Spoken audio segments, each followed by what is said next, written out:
ସେଦିନ ଥିଲା ରବିବାର। ମୁଁ ଆଉ ମୋ ସାଙ୍ଗ ବାହାରିଲୁ ଜଗନ୍ନାଥ ମହାପ୍ରଭୁଙ୍କୁ ଦର୍ଶନ କରିବା ପାଇଁ।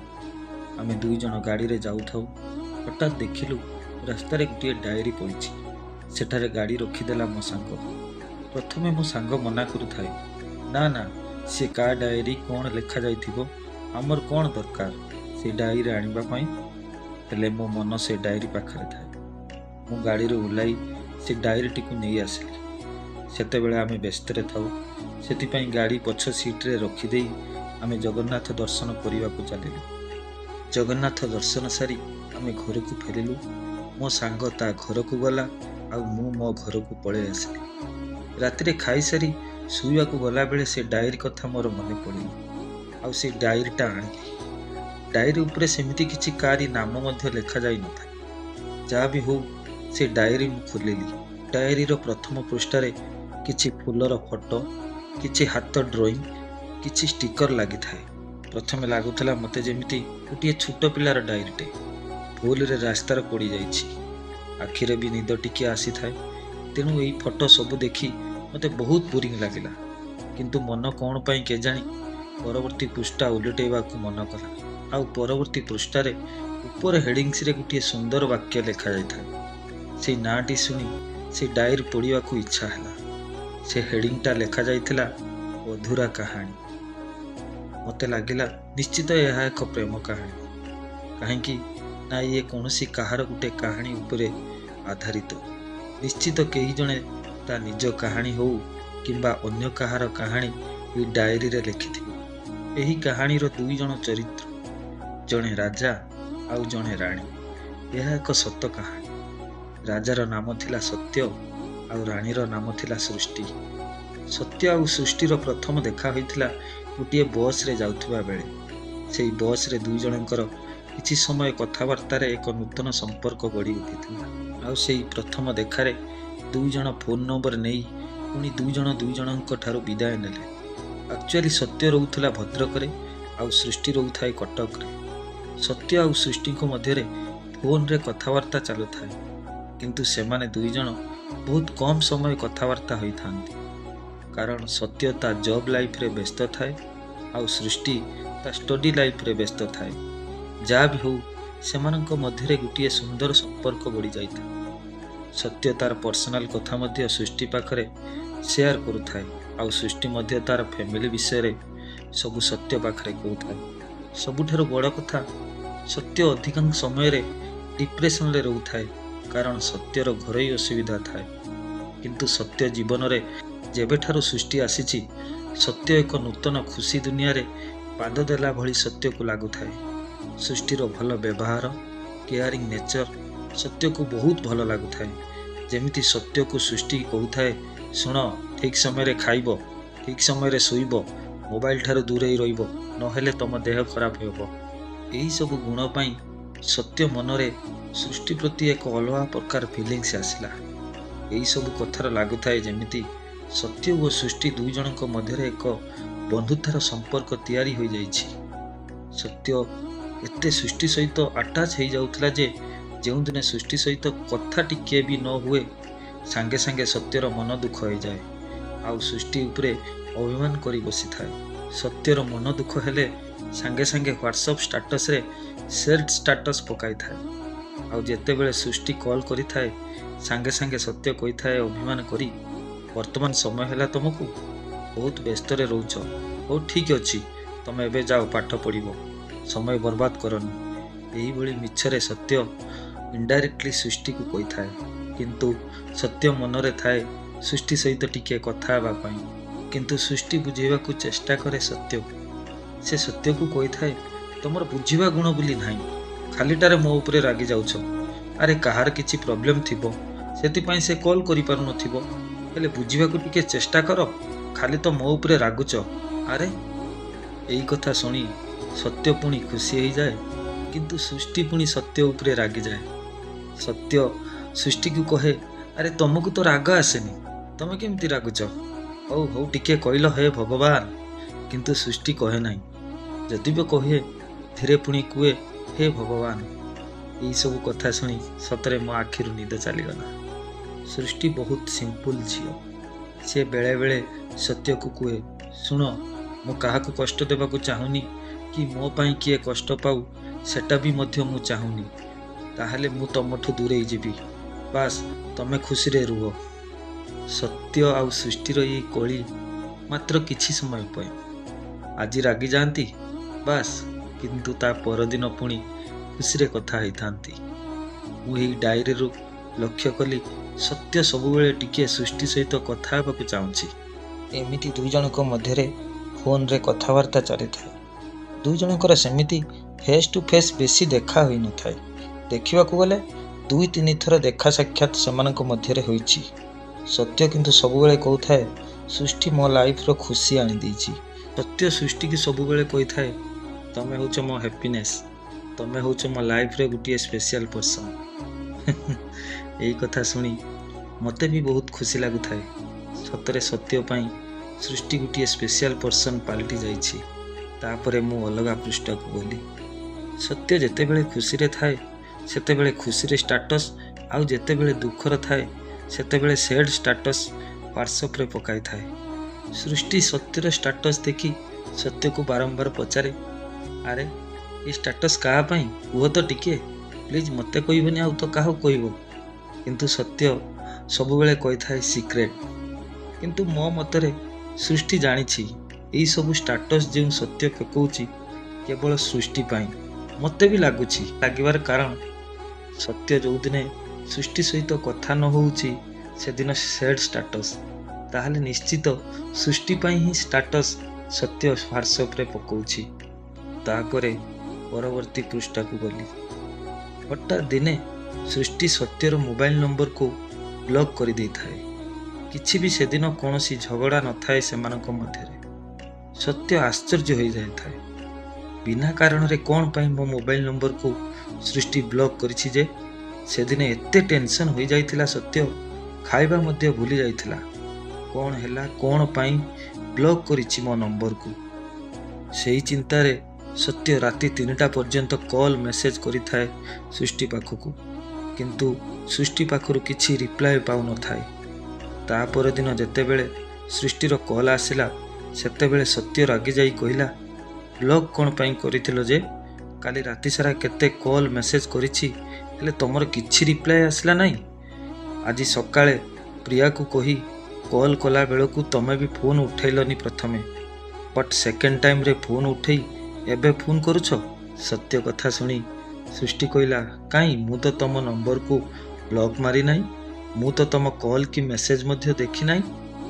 ସତ୍ୟ ସୃଷ୍ଟି ଉପରେ ରାଗିଯାଇ, କ'ଣ ତମେ ପାଗଳ ହେଇଯାଇଛ କି? ତମେ ମୋତେ ବ୍ଲକ୍ ମାରିନଥିଲ? ଯଦି ବ୍ଲକ୍ ନ ମାରିଥିଲ ତାହେଲେ ମୁଁ କଲ୍ ମେସେଜ୍ କରୁଥିଲି ତମେ ଜାଣିପାରୁନଥିଲ କେମିତି? ସତ୍ୟ କହିଲା, ଠିକ୍ ଅଛି, ମୁଁ ମିଛ କହୁଛି, ତମେ ବ୍ଲକ୍ ମାରିନାହ। ଦେଖିଲ ତମ ନମ୍ବରକୁ ଗୋଟିଏ ଅଲଗା ନମ୍ବରରୁ କଲ୍ ଯାଇଥିଲା କି ନାହିଁ? ସୃଷ୍ଟି ସାଙ୍ଗେ ସାଙ୍ଗେ ଉତ୍ତର ଦେଲା, ହଁ ଆସିଥିଲା, ଗୋଟେ ଝିଅଟିର ନମ୍ବର, ତା ସହିତ ମୁଁ କଥା ହେଇଛି। ସତ୍ୟ ସାଙ୍ଗେ ସାଙ୍ଗେ କହିଲା, ସେ ଝିଅକୁ ମୁଁ କହିଥିଲି କଲ୍ କରିବା ପାଇଁ। ସେ ଝିଅର ନାଁ ହେଉଛି ପ୍ରିୟା। ସିଏ ତମକୁ କଲ୍ କରିଥିଲା, ତାପରେ ମୋତେ କହିଲ କଥା ହେବା ପାଇଁ, ତାପରେ ବର୍ତ୍ତମାନ ତମେ ମୋତେ କଲ୍ କଲ, ଆଉ ବର୍ତ୍ତମାନ କହୁଛ ତମେ ମୋତେ ବ୍ଲକ୍ କରିନଥିଲ। ତମ ମୁଣ୍ଡ କ'ଣ ଖରାପ ହେଇଯାଇଛି କି? ଏଇ କଥା ଶୁଣି ସୃଷ୍ଟି ହସିଦେଲା, କହିଲା, ଆରେ ରାଗ ନାହିଁ, ପ୍ଲିଜ୍ ପ୍ଲିଜ୍ ରାଗ ନାହିଁ, ସରି, ଏପ୍ରିଲ ଫୁଲ୍, ତମକୁ ଏପ୍ରିଲ ଫୁଲ୍ ବନାଉଥିଲି। ସୃଷ୍ଟି ସତ୍ୟକୁ କହିଲା, ତମେ ମୋର ଟିକିଏ କ୍ଲୋଜ୍ ତ, କାଲି ସେଥିପାଇଁ ଏପ୍ରିଲ ଫୁଲ୍ ଆମେ ସାଙ୍ଗମାନେ ମିଶି ସମସ୍ତଙ୍କୁ କରୁଥିଲୁ। ଏଇ କଥା ଶୁଣି ସତ୍ୟ ଗୋଟିଏ ବଡ଼ ନିଶ୍ୱାସ ମାରି କହିଲା, ଏଇଭଳି ସବୁ ଏପ୍ରିଲ ଫୁଲ୍ କରାଯାଏ? କି କଥା! ଏଇସବୁ କଥାରୁ ମୁଁ ସିଓର ହେଇଗଲି ସତ୍ୟ ମନରେ କିଛି ନା କିଛି ଗୋଟିଏ ଭଲ ପାଇବା ସୃଷ୍ଟି ପ୍ରତି ଆସିସାରିଛି। ସୃଷ୍ଟି ମନରେ କିନ୍ତୁ ଫିଲିଂସ୍ କିଛି ଜଣା ପଡ଼ୁନଥିଲା। ଆଉ ଦୁଇ ଜଣଙ୍କ ମଧ୍ୟରେ ଏଭଳି ସମ୍ପର୍କ ବଢ଼ିଯାଇଥିଲା ଯେ ଯଦି କେହି କାହାକୁ ଗୁଡ୍ ମର୍ଣ୍ଣିଂ କି ଗୁଡ୍ ନାଇଟ୍ ନ କୁହନ୍ତି ତାହେଲେ ଦୁଇ ଜଣ କୁହନ୍ତି, କାଇଁ ଗୁଡ୍ ନାଇଟ୍ କି ଗୁଡ୍ ମର୍ଣ୍ଣିଂ ତ କିଛି ଜଣେଇନାହଁ ଆଜି। ଏଥିରୁ ଜାଣିଲି ଦୁଇ ଜଣଙ୍କ ମଧ୍ୟରେ ଗୋଟିଏ ଭଲ ସମ୍ପର୍କ ଅଛି। ସତ୍ୟକୁ ବାରମ୍ବାର ସୃଷ୍ଟି କହୁଥାଏ, ତମ ଲାଗି ଗୋଟିଏ ଝିଅ ମୁଁ ଦେଖିଦେବି, ତା ସହିତ ବାହାଘର କରାଇଦେବି। ବଟ୍ ସତ୍ୟ କୁହେ, ମୋର ତମରି ଭଳି ଝିଅ ଦରକାର, ବାସ୍ ତମରି ଭଳି ଝିଅଟା ଯଦି ମିଳିଯାଆନ୍ତା। କିନ୍ତୁ ସୃଷ୍ଟି ହସି କୁହେ, ଆରେ ମୁଁ ହେଲି ୱାନ୍ ପିସ୍, ଏଇ କଥାରୁ ମୁଁ ସିଓର ସତ୍ୟ ମନେ ମନେ ସୃଷ୍ଟିକୁ ଭଲ ପାଉଛି କି ନାହିଁ ଜାଣିନି, କିନ୍ତୁ ଗୋଟିଏ ଭଲ ବନ୍ଧୁ ଭାବି ନେଇଛି। ଏହାପରେ କାହାଣୀର ମୁଡ୍ ଏତେ ବଦଳି ଯାଉଛି ଯେ ଆପଣମାନେ ବି କେବେ ବିଶ୍ୱାସ କରିପାରିବେ ନାହିଁ। ହଠାତ୍ ସୃଷ୍ଟିର ଦେହ ଏତେ ଖରାପ ହେଇଗଲା ଯେ ସେ ପୁରା ଅସୁସ୍ଥ ହୋଇଗଲା। ସେ ମେଡ଼ିକାଲରେ ଆଡ଼ମିଟ୍ ହୋଇଗଲା। ଏକ ପ୍ରାଇଭେଟ୍ ହସ୍ପିଟାଲରେ ସୃଷ୍ଟିକୁ ତା ସାଙ୍ଗମାନେ ଆଡ଼ମିଟ୍ କରିଦେଲେ। ହଠାତ୍ ଡକ୍ଟର କହିଲେ ସୃଷ୍ଟିର ଦେହ ପୁରା ସିରିୟସ୍, ତେଣୁ ଅପରେସନ୍ ନିହାତି ଦରକାର। ଆଉ ଅପରେସନ୍ ପାଇଁ 50,000 ଟଙ୍କା ଆଉ ବ୍ଲଡ଼ ଦରକାର। ଏଇ କଥା ଶୁଣି ସୃଷ୍ଟିର ସାଙ୍ଗମାନେ ତାଙ୍କ ଘରକୁ ଫୋନ୍ କଲେ, ହେଲେ ଗାଁରେ ପବନ ବର୍ଷା ପାଇଁ କରେଣ୍ଟ ନଥିବାରୁ ସେମାନଙ୍କ ଫୋନ୍ ମଧ୍ୟ ସୁଇଚ୍ ଅଫ୍ ଦେଖାଇଲା। ତେଣୁ ଶେଷରେ ସୃଷ୍ଟିର ସାଙ୍ଗମାନେ ସତ୍ୟ ପାଖକୁ କଲ୍ କଲେ। ଆଉ ସତ୍ୟ ଏଇ କଥା ଶୁଣି ସାଙ୍ଗେ ସାଙ୍ଗେ ମେଡ଼ିକାଲରେ ପହଞ୍ଚିଲା। ସାଙ୍ଗେ ସାଙ୍ଗେ ଡକ୍ଟରଙ୍କ ସହିତ ମଧ୍ୟ ମିଟ୍ କଲା। ଡକ୍ଟର କହିଲେ ବର୍ତ୍ତମାନ 50,000 ଟଙ୍କା ଆଉ ବ୍ଲଡ଼ ନିହାତି ଦରକାର। ଏଇ କଥା ଶୁଣି ସତ୍ୟ ଟଙ୍କା ଯୋଗାଡ଼ କରିଦେଲା। ବ୍ଲଡ଼ କିନ୍ତୁ ମିଳିଲାନି। ଶେଷରେ ସତ୍ୟ ନିଜେ ବ୍ଲଡ଼ ଦେବ ବୋଲି ସ୍ଥିର କଲା। ଶେଷରେ ସେ ସୃଷ୍ଟିକୁ ବ୍ଲଡ଼ ନିଜେ ହିଁ ଦେଲା। ଡକ୍ଟର କହିଲେ ସୃଷ୍ଟିର ସେନ୍ସ ଆସିବାକୁ 4ରୁ 5 ଘଣ୍ଟା ଲାଗିବ। ଏହି ସମୟ ମଧ୍ୟରେ ସତ୍ୟ ଆସି ସୃଷ୍ଟିର ସାଙ୍ଗମାନଙ୍କୁ ରିକ୍ୱେଷ୍ଟ କରି କହିଲା, ପ୍ଲିଜ୍ ମୁଁ ଏ ପଇସା ଏବଂ ବ୍ଲଡ଼ ଦେଇଛି ବୋଲି ସୃଷ୍ଟି ପାଖରେ କେବେ ବି କହିବନି। ଯଦି ସୃଷ୍ଟି ପଚାରେ କିଏ ସବୁ ଏ ଖର୍ଚ୍ଚ ବ୍ଲଡ଼ ଦେଇଛି, ତାହେଲେ ତାକୁ କହିବ ତମକୁ ଯିଏ ଭଲ ପାଉଛି ଆଉ ତମେ ଯାହାକୁ ଭଲ ପାଉଛ ସେ ସବୁ ଖର୍ଚ୍ଚ ସେଇ ହିଁ କରିଛି। ମୋ ବିଷୟରେ ପ୍ଲିଜ୍ କିଛି ବି କହିବନି। ଏଇ କଥା ଶୁଣି ସୃଷ୍ଟିର ସାଙ୍ଗମାନେ ମଧ୍ୟ ଆଶ୍ଚର୍ଯ୍ୟ ହୋଇଗଲେ।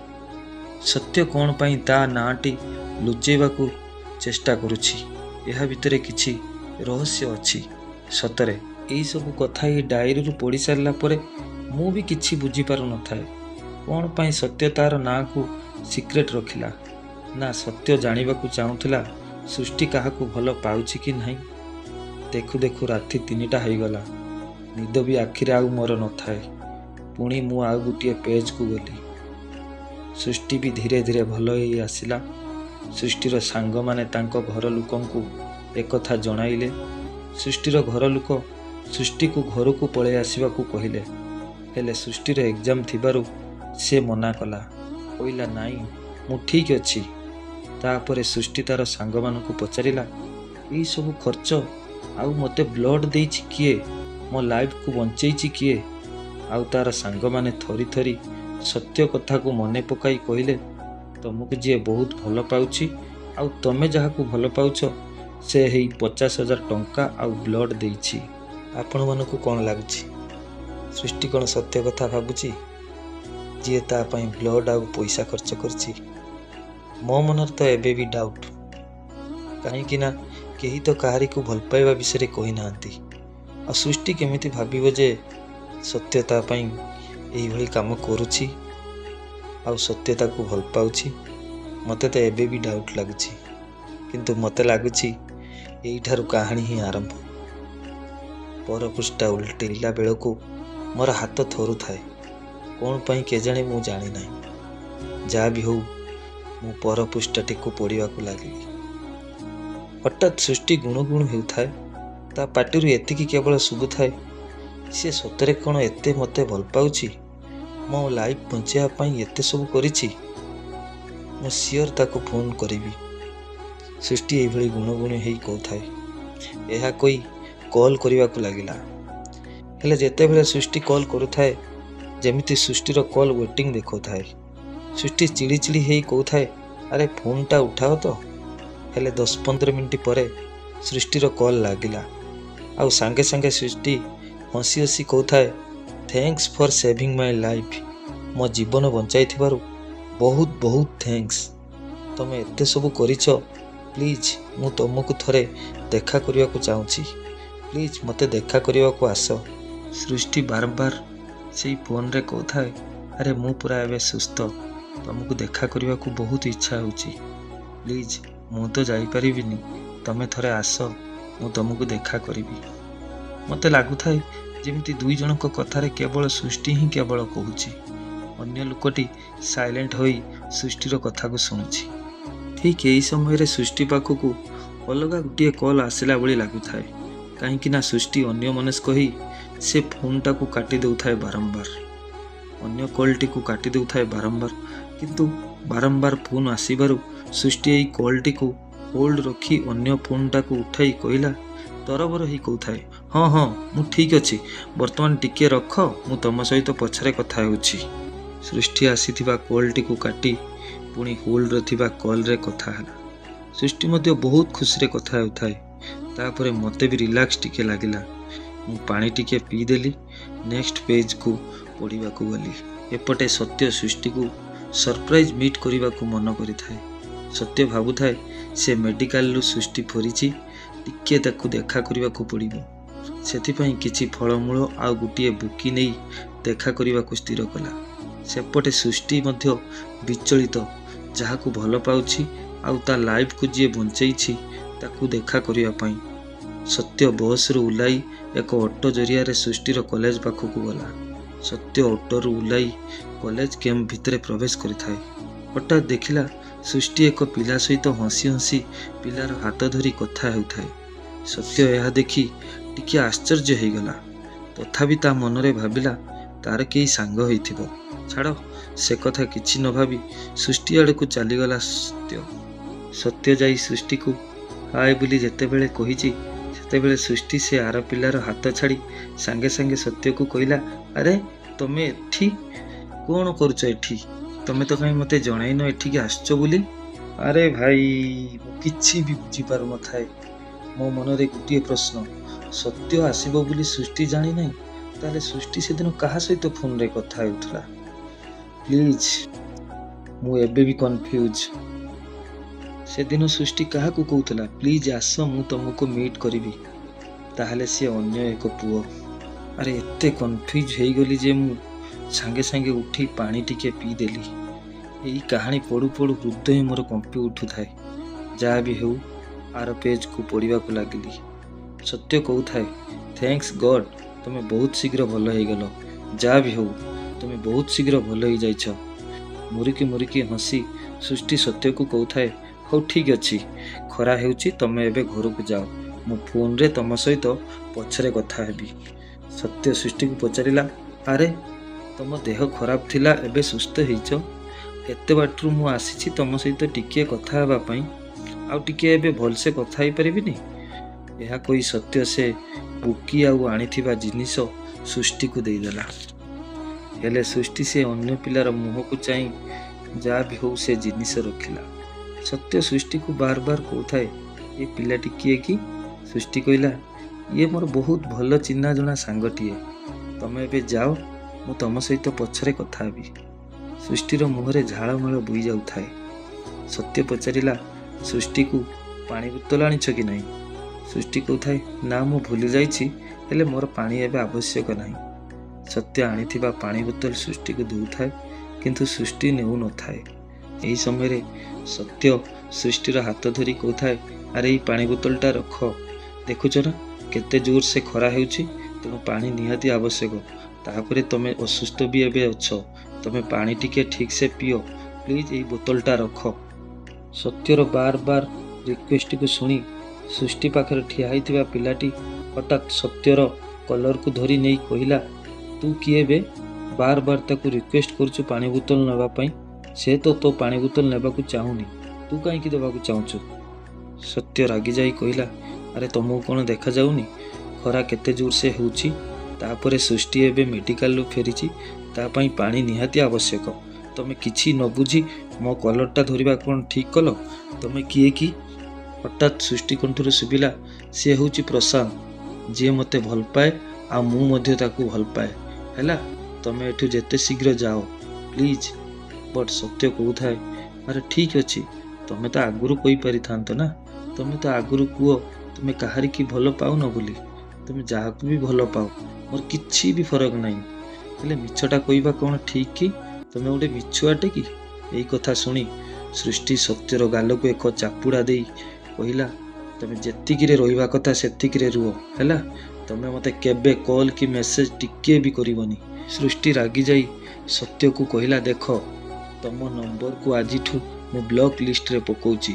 ଆଉ ଶୁଣ, ଆଉ ଅଲଗା ନମ୍ବରରେ ବି କେବେ ବି ଚେଷ୍ଟା କରିବନି ମୋତେ କଲ୍ କି ମେସେଜ କରିବାକୁ, ହେଲା। ସୃଷ୍ଟି ଏହା କହି ସତ୍ୟ ଦେଇଥିବା ଜିନିଷକୁ ଫିଙ୍ଗି ଦେଇ ପ୍ରଶାନ୍ତର ହାତ ଧରି ଆଗକୁ ଚାଲିବାକୁ ଲାଗିଲା।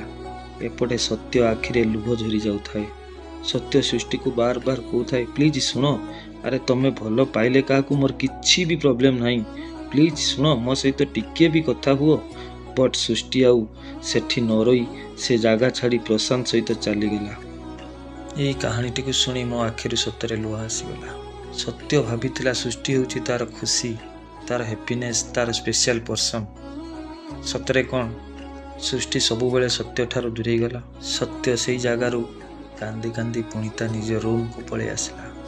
କେବଳ ସତ୍ୟ ନୁହେଁ, ସୃଷ୍ଟି ମଧ୍ୟ ବହୁତ ଦୁଃଖ ପରିପ୍ରକାଶ କରୁଥିଲା। ଯାହା ହେଲେ ବି ସତ୍ୟ ସହିତ ସେ କିଛି ସମୟ କଥା ହେଇଛି ଭଳି କିଛି ମାସ ବିତିଗଲା। ସମସ୍ତେ ଭାବୁଛନ୍ତି ଆମେ ଦୁଇ ଜଣଙ୍କୁ ଭୁଲି ଯାଇଥିବେ, କିନ୍ତୁ ସତ୍ୟ ଏବେ ବି ସୃଷ୍ଟିକୁ ମନେ ରଖିଥାଏ। ଏବେ ବି ସୃଷ୍ଟିକୁ ସେ ବହୁତ ସମ୍ମାନ ଦେଉଥାଏ। ସୃଷ୍ଟି ତା ସାଙ୍ଗମାନଙ୍କ ସହିତ ଗୋଟିଏ ଯାତ୍ରା ଦେଖିବାକୁ ଯାଇଥାଏ, ହୋଲି ଯାତ୍ରା, ଏବଂ ତା ସହିତ ମଧ୍ୟ ପ୍ରଶାନ୍ତ ଥାଏ। କିନ୍ତୁ ପ୍ରଶାନ୍ତ ଏମାନଙ୍କ ଠାରୁ ଟିକିଏ ଦୂରେଇକି ରହିଥାଏ। ହଠାତ୍ ସୃଷ୍ଟିର ଆଉ ଏକ ସାଙ୍ଗ ପଚାରିଲା ସୃଷ୍ଟିକୁ, ସୃଷ୍ଟି, ତୋ ଲାଇଫ୍କୁ ଯିଏ ବଞ୍ଚେଇଛି, ତୋତେ ଯିଏ ଏତେ ଭଲ ପାଉଛି, ତା ସହିତ ଆମକୁ ଟିକେ ଦେଖା କରେଇବୁନି? ସୃଷ୍ଟି ହସି ହସି କହିଲା, ହଁ ନିଶ୍ଚିତ ମୁଁ ତାକୁ ଦେଖା କରେଇବି। ସିଏ ବି ଆମ ସହିତ ଆସିଛି, ହେଲେ ଆମେ ଝିଅ ପିଲା, ସିଏ ପୁଅ ପିଲା, ସେଥିପାଇଁ ସିଏ ଏକା ବୁଲୁଛି। ଚାଲ ଆଗକୁ ମୁଁ ତାକୁ ଦେଖେଇବି। ଏହା କହି କିଛି ବାଟ ଗଲା ପରେ ସୃଷ୍ଟି କହିଲା, ଦେଖ ମୋ ଲାଇଫ୍କୁ ଯିଏ ବଞ୍ଚେଇଛି ସେଇ ପିଲାଟା ହିଁ ଠିଆ ହେଇଛି ପାଖରେ, ତାକୁ ଦେଖ। ଆଉ ସିଏ ମଧ୍ୟ ମୋତେ ବହୁତ ଭଲ ପାଉଛି, ଆଉ ମୁଁ ମଧ୍ୟ ତାକୁ ବହୁତ ଭଲ ପାଉଛି। ପ୍ରଶାନ୍ତକୁ ଦେଖି ସୃଷ୍ଟିର ସାଙ୍ଗ ଟିକିଏ ଆଶ୍ଚର୍ଯ୍ୟ ହେଇଗଲା।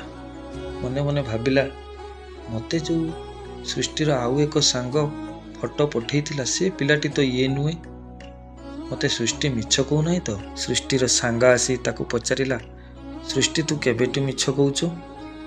ଆରେ ତୋତେ ଯିଏ ବ୍ଲଡ୍ ଦେଇଥିଲା, ତୋ ପାଇଁ ଯିଏ ପଇସା ଖର୍ଚ୍ଚ କରିଥିଲା, ସେ ଛୁଆ ଅଲଗା, ଆଉ ତୁ ଯାହାକୁ ଦେଖଉଛୁ, ତୁ କ'ଣ ତୋ ବୟଫ୍ରେଣ୍ଡକୁ ବି ଚିହ୍ନି ପାରୁନୁ?